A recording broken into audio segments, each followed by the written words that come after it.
Hey everyone, part 2 of how to prepare for a hike.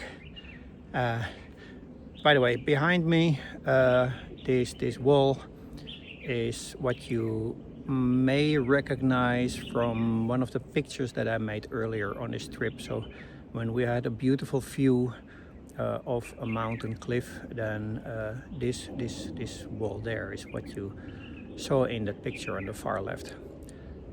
That's not a political term, it's just the far left of the picture.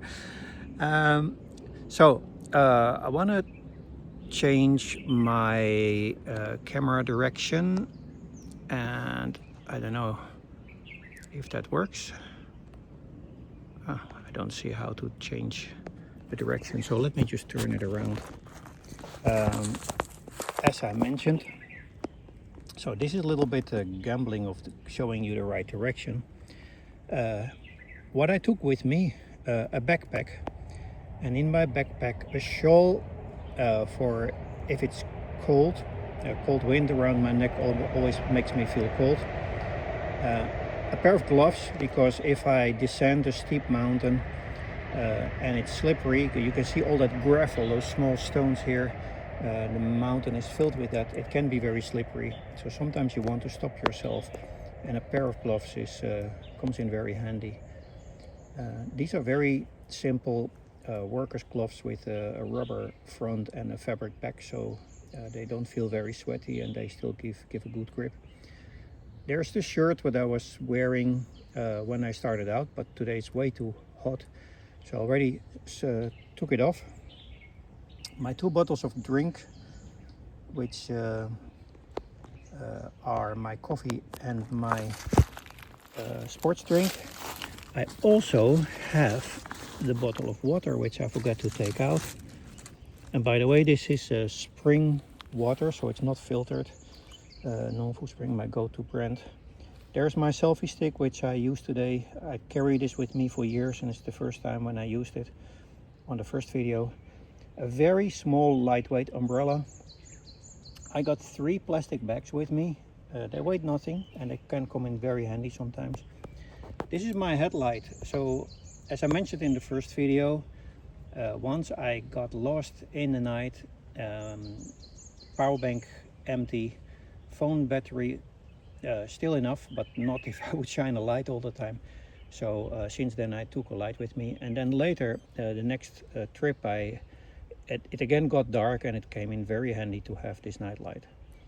And 2 power banks. Usually I take 1, but both of these are only 75 or 80% full. So I decided to take 2 today. Now, what I'm wearing, first of all, my Garmin. It's an oldie. This is from, I think it's 5 years old, Phoenix 6 Pro. Still works great. No reason to change this for something else at all. Then a simple shirt. Today I'm wearing a jeans with extra pockets and waterproof shoes. Now these shoes have a profile of 10 millimeters, which in this gravel doesn't look really great, but in this gravel, this 10 millimeter profile is a lifesaver. It's like ridiculous. It's so important to have a good grip. And before this, I had normal hiking shoes, which are great for hiking on a paved road, but they're absolutely not great for hiking trails like this with small stones, which act like marbles under your feet if you're wearing running shoes or simple hiking shoes. So if you go hiking, choose a pair of shoes with a very high profile. And these are 10 millimeter and they're great. So these are also waterproof. They're also pretty heavy. So there was another pair which also has a 10 millimeter profile. They were much lighter, they breathe. And I don't know what is the best decision, but with these shoes, if it rains or if you're crossing a small stream, if you slip from a rock and you land with your feet in the water and it's not too deep, at least your feet don't get wet. Then again, in this temperature, even if your feet get wet and you keep walking, within a certain amount of time they're dry again. It's not a big deal. So these are the things which I commonly take with me. If it's pretty cold, I also have an extra sweater.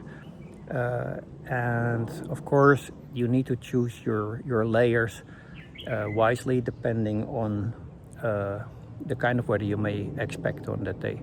So today, all day sunny. It's, I think, around 18-20 degrees Celsius. 2 days ago it was like 10. So yeah, this is t-shirt weather. Concerning the trousers, these jeans, when you hike up the mountain, they very easily become kind of hot, sweaty. It's a choice. I also have a lighter trousers specifically for outdoor activities. They're probably nylon, I'm not sure. They're not very thin. You can zip off the trousers, but I never zip them off. I like, I mean, either I hike in shorts or I hike in long trousers, but in a forest, long trousers are kind of a little bit better, because if you do slip and you fall with shorts, of course, you obviously get hurt easily. And there are passages on the hike which are very